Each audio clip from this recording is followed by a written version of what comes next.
forcing Widdy out. Super Prince na paggamit na nga din ng ultimate dito habang pinapasok na nga ni Kirk. Oh, Widdy, sumibad ang unahan na umangat dito. Yung kanyang hero ay siya yung magiging first blood. Sino una makakuha ng pagong? Is it gonna be TLID? Kung umunta na si Kirk dito, double kill for TLID. And si Fabian yung nakakuha ng turtle.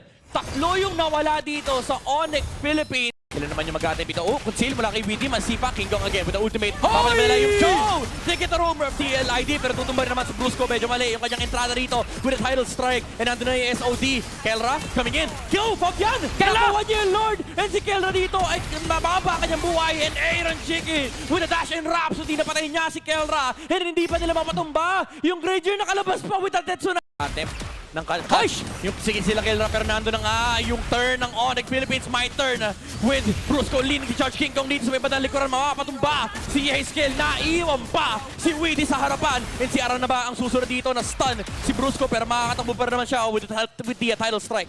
Ano sinabi namin sa inyo na Ang ganda nung push na ginawa ni Kelra sa may top lane. Talaga sinagad niya yung slope, yung pwedeng makuha ang split push dito. And for the TLID, kahit pa paano nababawi nila yung control nila sa mapa. medyo hirap-hirap so far ang ating world champions. Pero again, we cannot forget the fact that this is best of 3.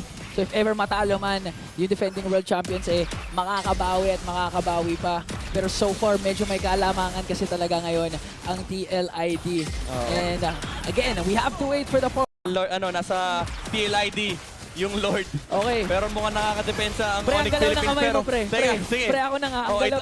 Mga bagay-bagay. Naririnig ko yung lantern ni Zushi, yung Naririnig mga ko bala, din ni Granger. Ay, pero parang may nagpapaliksahan na nga ata ngayon.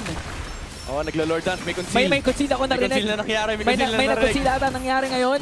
May namatay. Hindi ko alam kung sino. And sa tingin ko ay may killing spree na. So syempre sa TLID yan. Kasi hindi pa masyado nakakapatay yung Onyx Philippines. Nakuha ata yung Lord. Nakuha, may narinig yun naman. Oo, hindi ko alam, bossing. Kasi hindi namin Uy, may namatay na blue side! Split slate. Hindi. Okay, may nag-spawn na yung Lord. Okay. Yung Lord unti-unti na atang nagmamarched. Okay, depensahan ng Onyx Philippines yung ikalawang Lord na nakuha ng team nila Fabian at ang Young Stallions ngayon. Pero parang umaamba na nga din ang Onyx Philippines! Naku po! 1-for-1 trade. Hindi namin sigurado kung sino yung namatay pero may nangyayari ngayong aksyon at parang nabubuhay na nga din ang Sonics dahil nakaisa na nga ulit sila. Damage output ay ang damage output ay mataas na for the side of Onyx Philippines. So kaya na nila lumaban. Nakakuha na naman ang isa pang kill ang Onyx dito and sila ang makakakuha ng Lord. Kelra with a double kill at nakuha nga nila yung Lord ngayon.